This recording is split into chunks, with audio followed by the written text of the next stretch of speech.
Welcome back for another deep dive. Today we're going to tackle leadership, but with a twist. Okay. What if you could be a leader, Hmm. even without like a fancy title? Yeah. You know, that's what we're going to be unpacking today Good with too. Clay Scroggins' book, How to Lead When You're Not in Charge. That's a good one. Yeah, Yeah. it's a really interesting approach Mm-hmm. because it kind of breaks down this idea that leadership is only for the select few, right? Right. This makes it relevant to everyone, Yeah. no matter where they are in their career. Everyone. Mm-hmm. So Scroggins, right off the bat, throws this idea at us. Influence, not authority, Right. is the true currency of leadership. Makes sense. When you think about it, haven't we all seen this play out in real life? All the time. Like, you think about Yeah. figures like Martin Luther King Jr., Yes. right? Yeah. I mean, his leadership didn't come from holding a political office. Right. It was his vision, Vision. his courage, Courage. and his ability to just inspire others that sparked a movement. Exactly. And so it really does challenge our assumptions Yeah. about what leadership looks like. Absolutely. Sometimes it's almost like if you think about those people who are relying on their title to lead, Right. it's like trying to steer a grocery cart with a broken wheel. Oh, yeah. You might look like you're in control, Yeah. but you're not going anywhere. Exactly. And so to gain influence, you need a solid foundation. Right. And that's where identity comes in. Yeah. And so what really stood out to you about Scroggins' take on identity and leadership? I mean, this whole idea of like strong self-identity Yeah. underpins effective leadership Yeah. really resonated with me. Yeah. Like, until we really understand who we are, Yeah. we can't lead ourselves, Yeah. let alone others. Right. And I love how he breaks down identity into these like 4 key facets. Yeah. Right? Like yourself in time, like how your past shapes you, yourself in relationships, who you are in the context of others, Yeah. your personality, Yeah. like those innate traits, Right. and then finally your self-determination, like the values you choose to prioritize. Yeah. It's just such a holistic way of looking at who you are. It is. And to really get a handle on those different aspects, he uses this like brilliant analogy Oh, yeah. of an audio mix, right? So it's like we are the sound engineer Oh, yeah. of our own lives, Yeah, that's good. deciding which voices we allow to define us and at what volume, Okay. right? It's about being intentional about what influences us. Right. So what do you think for our listeners? Like, Mm-hmm. what are some of the volume knobs that people should be paying attention to? Oh, there's so many. Yeah. uh, it's different for everyone, Right. but Yeah. I think about who you're allowing to speak into your life, Mm-hmm. right?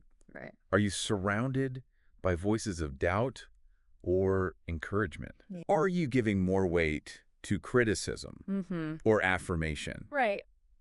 And perhaps most importantly, what's the volume of your inner critic, Yeah. right? Yeah. Scroggins highlights how crucial it is to kind of like turn that down Yeah. and amplify the voices that build you up, Yeah. that align with your values, Yeah. and that push you toward growth. Right. It's like Yeah. choosing your soundtrack, right? Exactly. You want something that energizes you and inspires you, not drags you down. Right. And for Scroggins, the most important track in that mix Yeah. should be God's voice. Okay. And so he argues that when your sense of self is rooted in God's love Mhm. and acceptance, that's when you can really step into your full potential as a leader. Yeah. And this is where that inherent ambition Okay. within us comes in. Right. Right. Yes. Yeah. So, like, Scroggins reminds us that ambition itself isn't bad. Right. It's actually woven into our creation. Our creation. He points us all the way back to Genesis 1.28, Okay. where God instructs humanity to,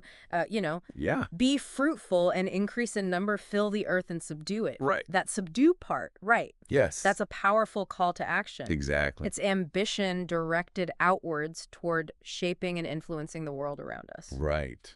You know that Hebrew word for subdue, kabosh, Yes. always makes me think about that Seinfeld episode with Joe Davola Okay. and his threats to put the kibosh on things. Yeah. I don't know if it's etymologically sound, Uh-huh. but it does highlight that inherent drive. Right. We all have to shape our reality. Right. And so Scroggins' point is that this drive Yeah. doesn't just magically appear when we land a leadership position. No, it doesn't. It's there all along. It's always there. We just need to learn how to harness it Right. even when we're not in charge. Yeah. And he calls this the art of self-leadership. Self-leadership. But what I appreciate about it is that he makes it clear this isn't about manipulating your way to the top. No. You know, Yeah. what are your thoughts on what true self-leadership looks like? Okay. Especially when you're not the one with the title. So I think self-leadership is about taking responsibility Okay. for your actions, Yeah. your growth, Right. your impact on others. Yeah, okay. It's about making those conscious choices that align with your values, Mm. even when no one is watching, Yeah. right? Think about Yeah. showing up on time, Right. keeping your promises, Yeah. following through on commitments. Right. These are all little acts of self-leadership. Yeah. They demonstrate that discipline Yeah. and integrity, Mm-hmm.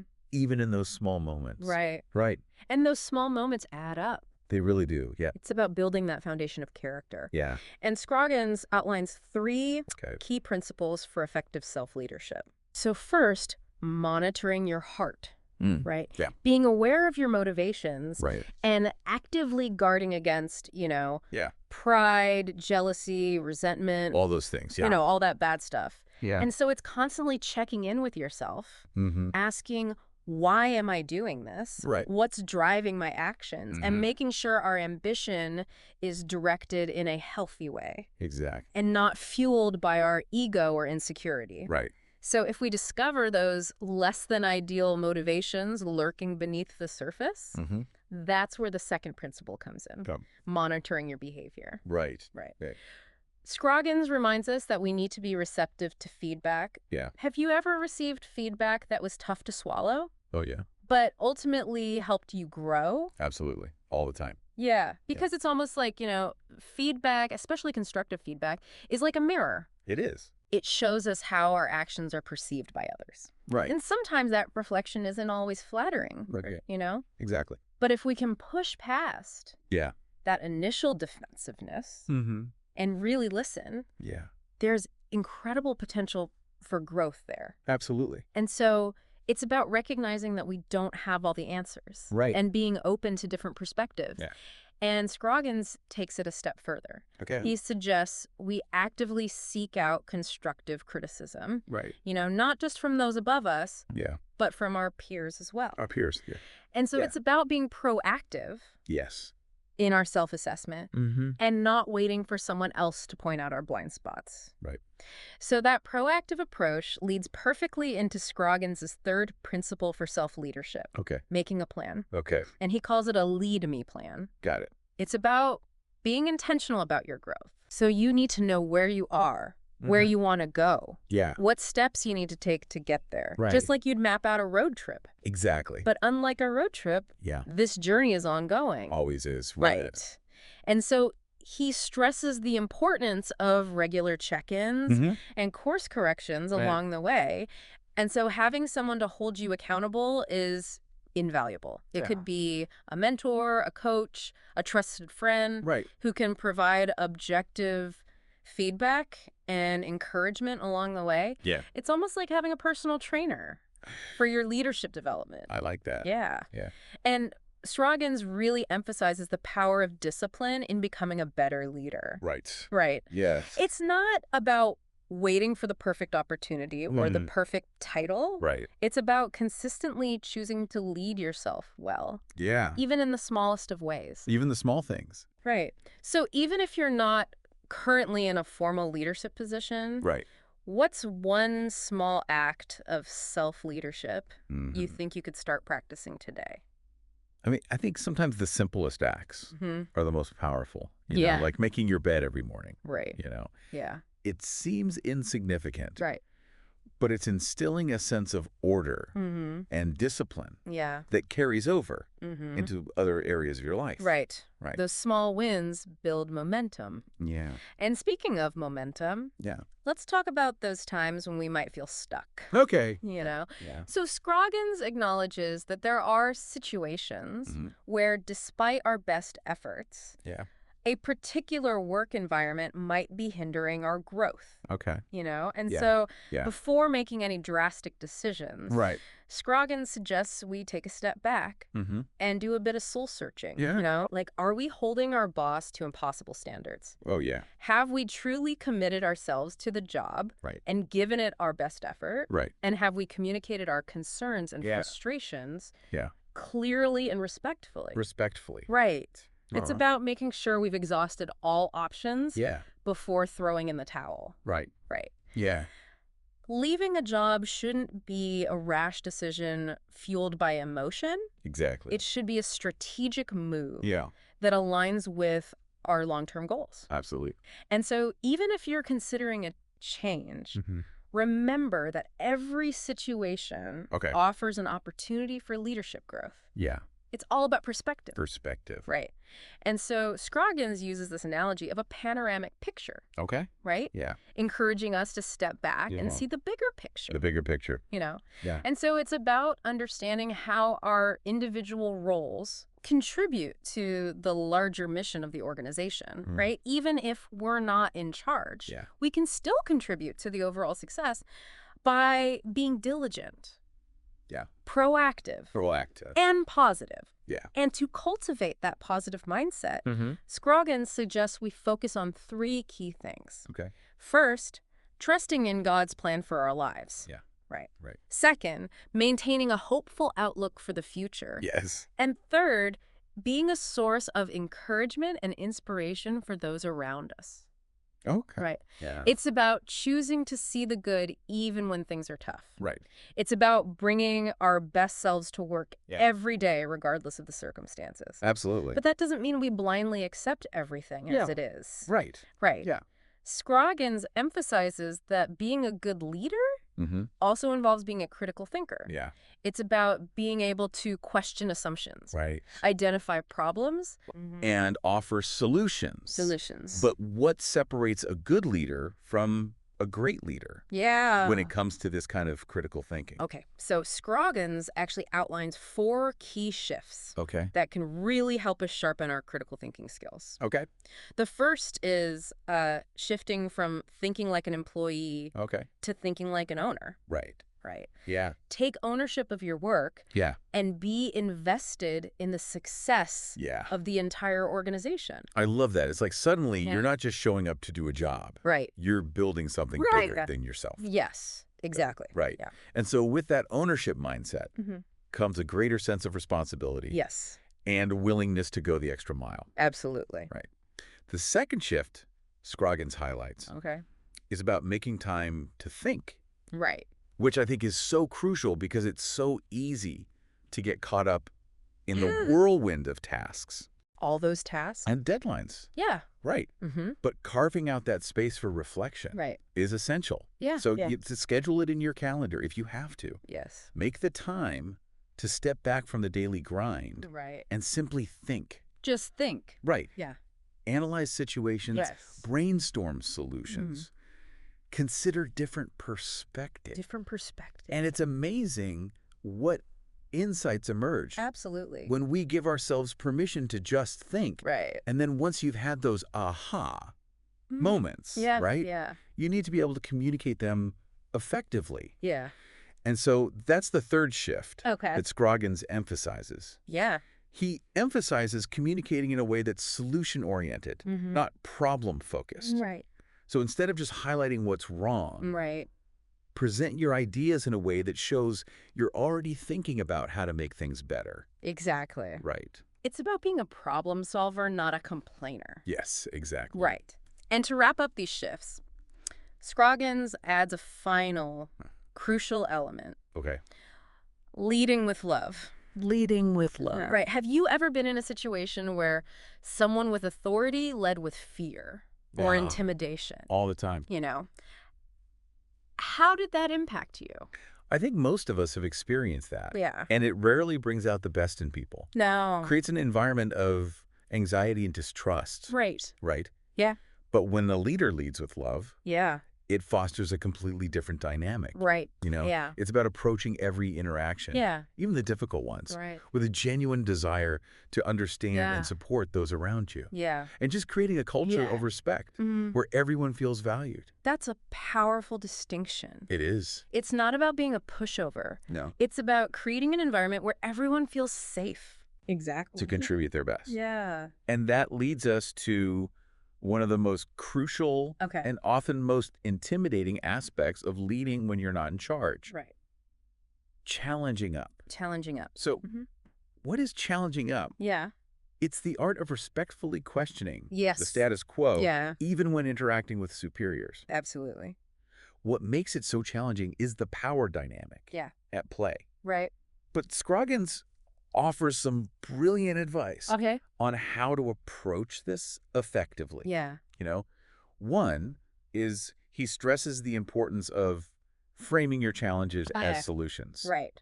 Yeah. And aligning your ideas with the organization's overall goals. Right. So it's not about tearing things down. Right. It's about building something better. Yes. And so it's about doing so with humility Right. and a willingness to learn. Yeah. You don't have all the answers, No. you know? Approaching these conversations with curiosity Right. and a desire to understand different perspectives can go a long way. Right.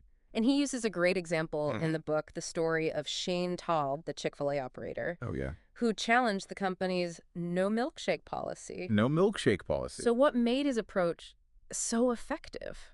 So Todd didn't storm into corporate headquarters Right. with a list of demands. Right. Right. He carefully crafted his argument, Yeah. highlighting the potential benefits for the company, Yeah. and presented a practical plan for implementation. Right. He challenged up, Yeah. but he did so respectfully, strategically, and with a focus on solutions. Right. And now we all get to enjoy those delicious milkshakes. Exactly. Yeah. And it really highlights that even when you're not in charge, Right. you can still make a real impact Yeah. by having the courage to challenge the status quo. Right. Yeah. Here's the thing. Okay. Challenging up effectively requires a solid foundation Yeah. of trust Trust. and respect. Yeah. And that's where those self-leadership principles Right. that we discussed earlier become so crucial. Yeah. Right? If you're not leading yourself well, Right. you can't expect to effectively influence others, Right. especially those in positions of authority. Exactly. It's like that saying, you can't give what you don't have. Right. So you need to embody those principles of self-leadership, Yeah. the discipline, the integrity, the respect, Right. before you can effectively challenge up. Exactly. So how do we actually go about challenging up Okay. in a way that's constructive Yeah. and leads to positive change? Right. That's where the art of challenging up comes in. Right. And Scroggins breaks it down beautifully. Yeah. He gives us 7 key strategies for doing it well. Oh, wow. Okay. The first is avoid definitive statements. Okay. So instead of saying, this is wrong, right? Try a more curious approach. Yeah. Like, I'm wondering if there might be a better way. Yeah. How do you think that shift in language might impact the conversation?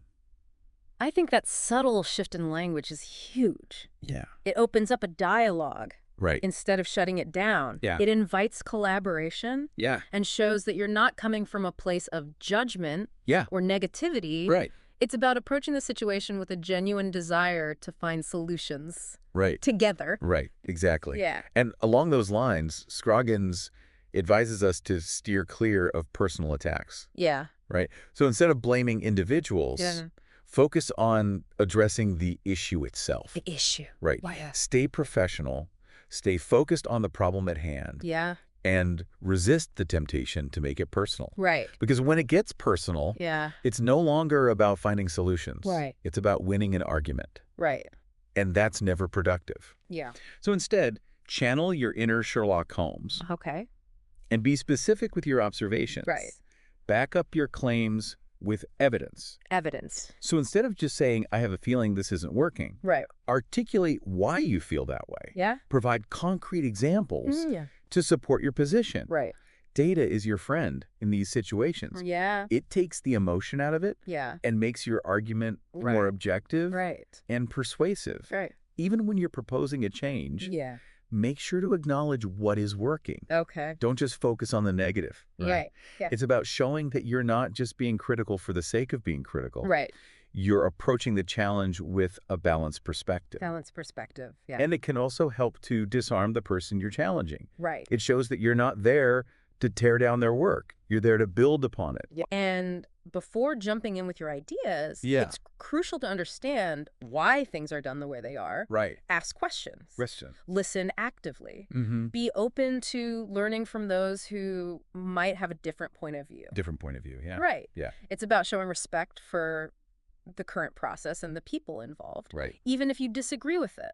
Yeah, right? yeah. And sometimes that understanding might lead you to modify your approach or even abandon your idea altogether. Right. This next strategy is a big one. Okay. Be willing to walk away. Welcome back. Last time we were diving deep into Clay Scroggins' How to Lead When You're Not in Charge. Right.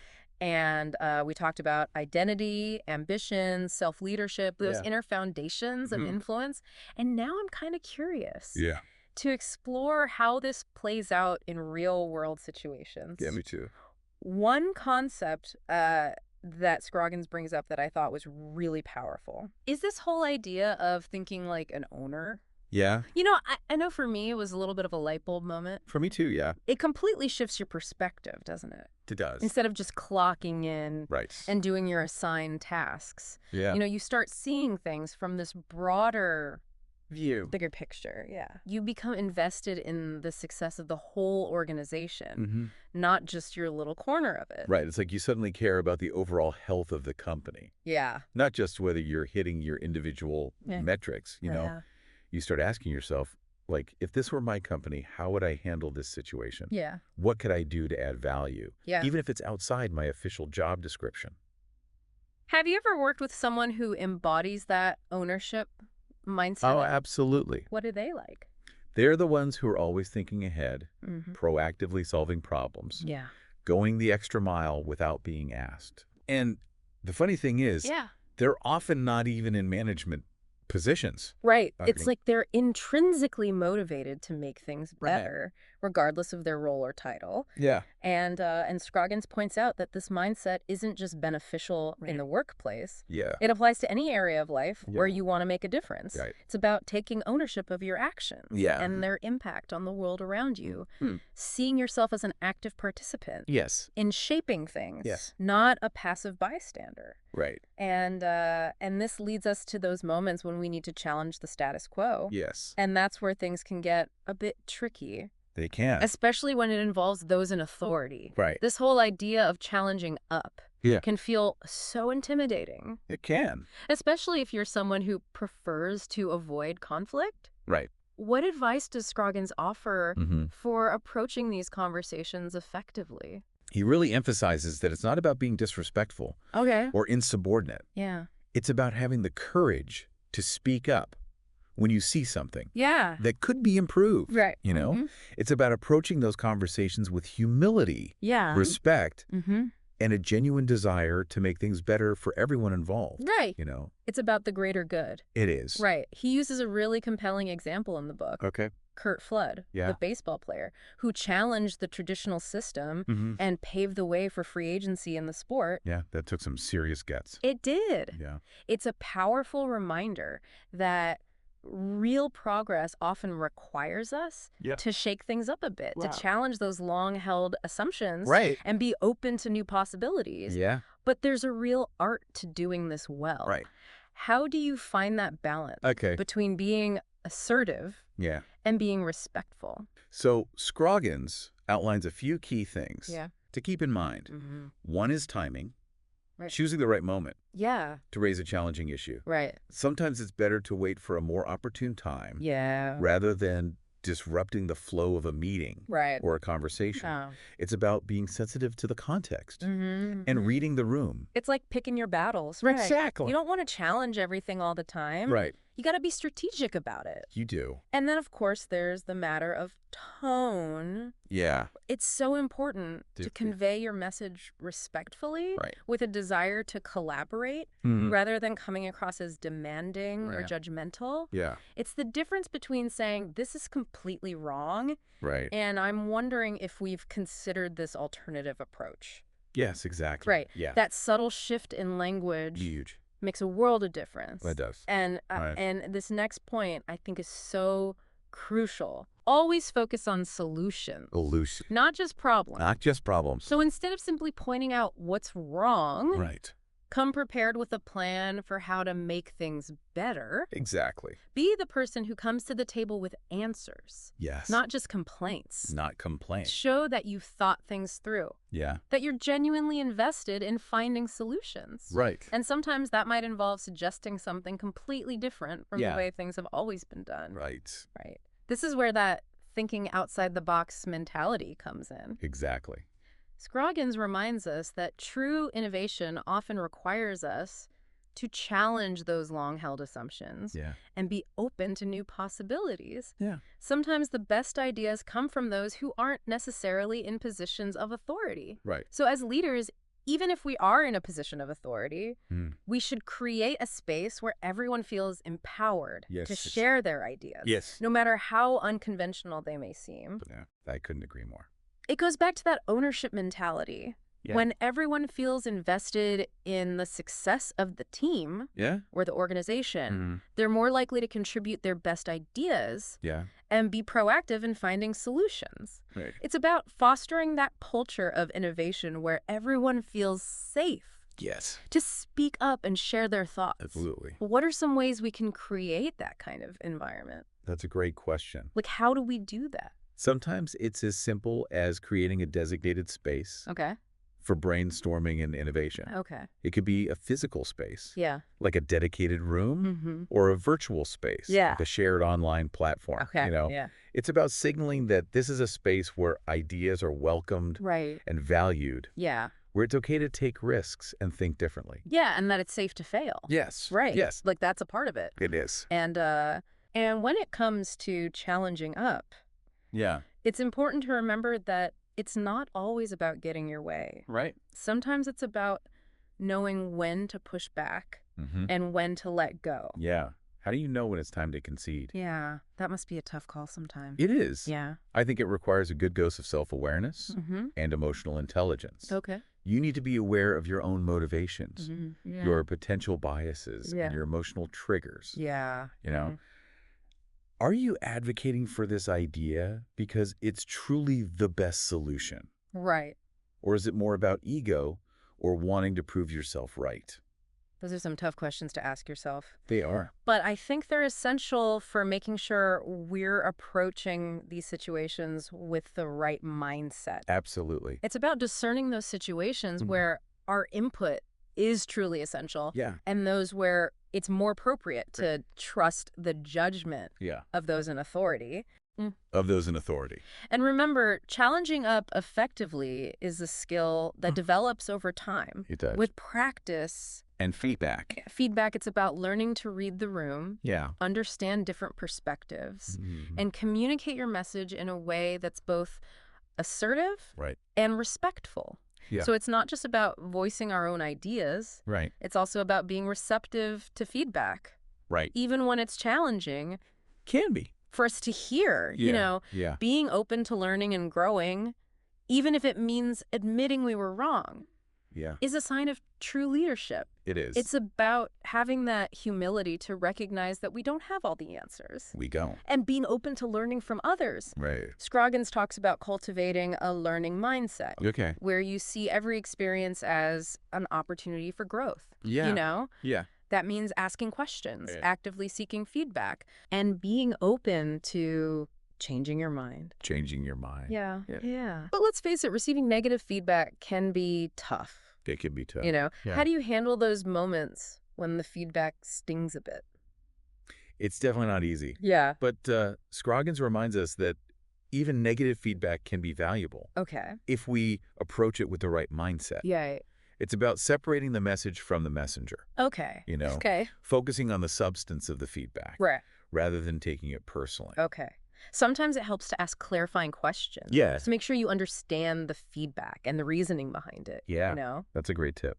And even if you don't agree with the feedback. Yeah. Make sure to thank the person for sharing their thoughts with you. Right. Yeah. It shows that you respect their opinion and value their input. Yeah. And then, of course, take some time to reflect on the feedback. Yeah. And consider how you might use it to improve. Right. Turn that potentially uncomfortable moment into an opportunity for growth and development. Exactly. Yeah. When you approach feedback with that kind of open-minded, receptive attitude, it can be a powerful tool. It can. For personal and professional transformation. Absolutely. You know, it can help us identify those blind spots. Right. Refine our skills. Yeah. And become more effective leaders. And that's what this journey's all about, right? It is. And that brings us to another really important aspect of leadership that Scroggins explores, the power of presence. Presence, okay. This idea that leadership isn't just about what you do. Right. It's also about who you are and how you show up in the world. Right. I loved this part of the book. Yeah. You know, it's a reminder that being fully present in our interactions with others is a powerful form of leadership. It is. You know, especially in today's world, it's so easy to get distracted with all the technology, all the demands on our time. Yeah. But Scroggins emphasizes the importance of putting aside those distractions and truly focusing on the person in front of you. The person, yeah. It's about giving them your undivided attention. Yeah. Listening attentively, engaging with genuine interest and empathy. Right. You know, it's about making them feel seen, heard, and valued. And I think those moments of genuine connection, you know, where you're truly focused on the person in front of you, those are the moments that build trust, strengthen relationships, and create a lasting impact. And it takes intentionality, though. It does. Yeah. What are some things that we can do to be more present in our interactions with others? One thing Scroggins suggests is to become more aware of our own distraction. Right. So notice when your mind wanders, when you're checking your phone instead of engaging in the conversation. Right. When you're more focused on what you're going to say next than on truly listening to the other person. Yeah. You know? It's about catching ourselves in those moments. Right. And making a conscious choice to shift our focus back to the person in front of us. To the person. Right. And sometimes it means setting boundaries around our technology. Yeah. You know? Maybe that means silencing your phone during meetings. Right. Closing your laptop when you're having a conversation or setting designated times for checking email and social media. Right. So you're not constantly interrupting your interactions with others. Right. It's about creating space for those moments of genuine connection. Yeah. And sometimes it simply means slowing down. Slowing down. You know, taking a few deep breaths before a meeting. Right. Pausing before responding to a question. Allowing yourself a moment of silence to collect your thoughts. To collect your thoughts. It's about creating those small pockets of stillness in your day that allow you to be more grounded and centered. And I think that grounded presence, it radiates outwards. It does. It creates a sense of calm and confidence that can be incredibly reassuring and inspiring for those around you. Scroggins reminds us that true leadership isn't about being the loudest voice in the room. Right. It's about being the most present. Yeah. It's about creating a space where others feel heard, understood, and valued. So how do we make sure that our presence is one that inspires, encourages, and uplifts those around us? What are some qualities that we can cultivate that'll radiate outwards and create a positive impact? So Scroggins highlights a few key qualities that I think are essential for cultivating a positive and impactful presence. One is genuineness. Yeah. Being authentically yourself. Yeah. Without pretense or facade. Right. It's about letting your true personality shine through and allowing others to see the real you. The real you. And in a world where we're often bombarded with images of perfection and success, that kind of genuineness can be incredibly refreshing and inspiring. It is. It creates a sense of connection and relatability. That does. Another important quality is kindness. Kindness, Treating others with respect, compassion, and empathy. Yeah. It's about offering a helping hand, a listening ear, right. or a word of encouragement. Word of encouragement. You know, those small acts of kindness can make a world of difference. Absolutely. It's about choosing to be a source of positivity and support in the world. Support, yeah. And then there's enthusiasm. Enthusiasm. Bringing energy and passion to your work right. and your interactions with others. You know, it's about being genuinely excited about what you're doing and sharing that excitement with those around you. Enthusiasm is contagious. It is. It can spark creativity, boost morale, and inspire others to give their best. Right. And it goes back to finding work that you're passionate about, you know, work that aligns with your values and interests. Yeah. When you're doing work that you love, it shows. It shows. You know? Absolutely. And then, and finally, let's not forget the importance of humor. Humor. You know? Yeah. Bringing a sense of lightness and joy to our interactions with others. Right. You know, being able to laugh at ourselves, to share a joke, to find the humor in everyday situations. Yeah.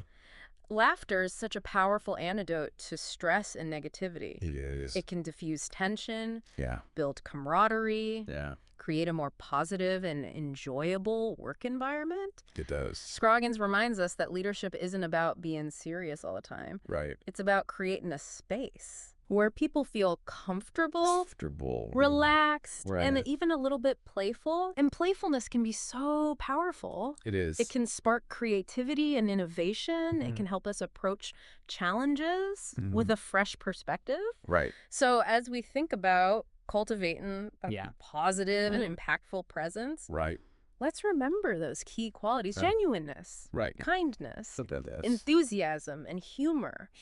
Let's strive to be the kind of leaders who inspire, encourage, and uplift those around us. Absolutely. Let's make our presence a gift to the world. I love that. You know? Yeah. And speaking of gifts, Scroggins talks about the importance of generosity and leadership. Right. You know, it's about giving freely of your time, your talents, your resources to support the growth and development of those around you. Right. You know? Yeah.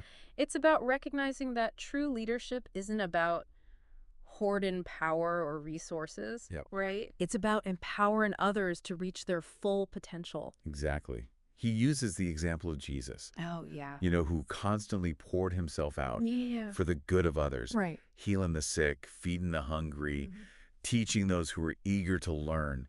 He didn't hold back his knowledge or power. Right. He freely gave it away. Yeah. To empower others to live their best lives. That's a powerful model of leadership. It is. And it challenges us to think about how we can be more generous in our own lives. Right. And I think generosity doesn't have to involve grand gestures or extravagant gifts. No, it doesn't. It can be as simple as offering a word of encouragement, sharing a helpful resource, or simply taking the time to listen attentively to someone who needs to talk. Just listen. You know, it's about those small acts of generosity that can have a ripple effect, brightening someone's day and inspiring them to pay it forward. Scroggins reminds us that generosity creates a cycle of giving and receiving that benefits everyone involved. Everyone. So let's all make generosity a hallmark of our leadership style. Okay. You know, looking for opportunities to mentor others, share our expertise, and offer support and encouragement wherever we can. Absolutely. And speaking of leadership styles, Scroggins highlights a crucial point that really resonated with me. There's no one-size-fits-all approach to leadership. Right. We all have our own unique strengths, talents, and personalities that shape how we lead. That's something I've observed so many times in my own life. You know, the best leaders I've worked with were the ones who were authentically themselves, leading in a way that felt natural and genuine to them. Exactly. You know? Yeah. And Scroggins encourages us to embrace those individual differences. Well, absolutely. Don't try to imitate other leaders or force yourself into a mold that doesn't fit. Yeah. Find your own unique voice and let it shine through. Right. And that can be a challenge. It is. Especially when we're surrounded by messages that tell us we need to be a certain way to be successful. Right. But it's so important to resist that temptation to conform. It is. The world needs diverse leaders who bring different perspectives and approaches to the table. Yes. What are some of the ways you've seen leaders embrace their individuality and find their own unique style? I've seen leaders be incredibly successful by leading with humor, by being incredibly analytical and data-driven, by being passionate storytellers. Yeah. And everything in between. Right. Yeah. The key is to leverage those strengths that come naturally to you. Yeah. It's about playing to your strengths and lead in a way that feels authentic and true to yourself. Yeah. And if you're not sure what your unique leadership style is, how do you go about discovering it?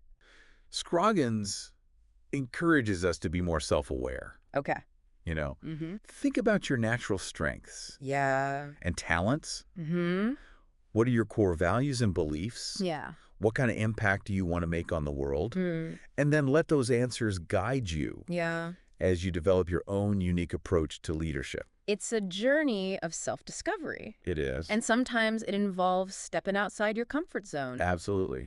And experimenting with different approaches. Right. Be open to learning and growing, trying new things, discovering what works best for you and the people you're leading. Right. Scroggins reminds us that leadership isn't a destination. Right. It's a journey. It's a journey. Of constant learning, adapting, and refining our approach. Right. And that brings us to something that I think we often don't think about until much later in our careers. Okay. Legacy. Legacy. Scroggins challenges us to think beyond our own individual achievements and consider the lasting impact we want to leave behind. It's about asking yourself, what do I want to be remembered for? What kind of world do I want to create for future generations? For future generations. It's about viewing your work and your leadership as part of a larger story. Right. A story that extends beyond your own lifetime. I like that. I think that can be a powerful and inspiring perspective. It is. It gives our work meaning and purpose beyond just climbing the ladder or getting that next promotion. It's about making a contribution that matters. Exactly. So how do we go about creating that kind of legacy? Scroggins encourages us to start by identifying our core values and beliefs. Yeah. And then letting those guide our actions and decisions. Okay. What are you most passionate about? Yeah. What do you stand for? What kind of world do you want to create? Yeah. And then let those answers shape your work, your relationships, and your leadership. He reminds us that we have the power to leave a legacy of love, kindness, compassion, and justice. Yeah. We can choose to be the kind of leaders who inspire others to be their best. Right. Who fight for what's right. Who make the world a better place. Right. And that legacy can start with small, seemingly insignificant acts. Right. Welcome back to our deep dive into Clay Scroggins' How to Lead When You're Not in Charge. It's amazing how we often think of leadership, in terms of these grand, traumatic actions. Right. But Scroggins reminds us that real leadership is often much quieter and more subtle. It's subtle. It's those everyday choices we make, the way we interact with those around us, the small acts of service and encouragement we offer. Those moments when we choose to be a source of positivity and support. Yeah. Even when things are tough. Right. When we show up with integrity and treat everyone with respect, regardless of our position. Right. Those seemingly small things can create a ripple effect, fostering a culture of excellence, kindness, and collaboration that benefits everyone. Absolutely.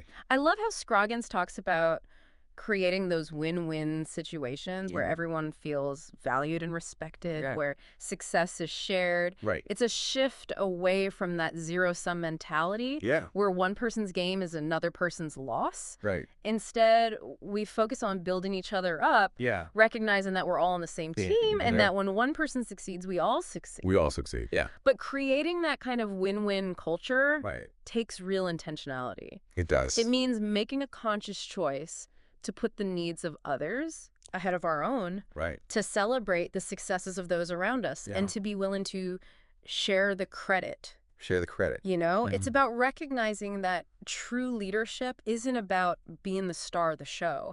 It's about creating a stage where everyone has the opportunity to shine. I love that. And that kind of leadership can be incredibly powerful. Yeah.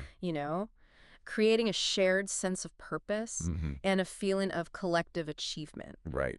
So as we wrap up this deep dive into leading when you're not in charge, let's remember those key takeaways that Scroggins emphasizes. Okay. So it's about cultivate an influence, not just wield an authority. Right. It's about leading ourselves first. Right. Mastering those principles of self-leadership we discussed.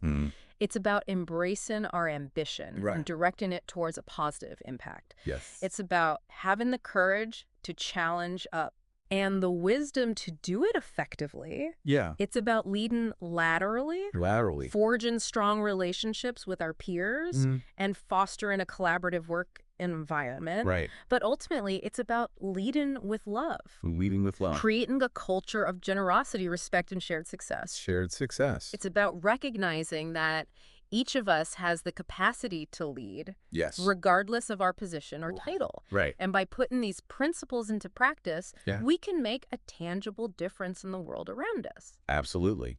So as we conclude this deep dive, we want to leave you with a thought-provoking question to consider. Okay. What seemingly small action can you take today to lead more effectively in your current situation? That's a great question.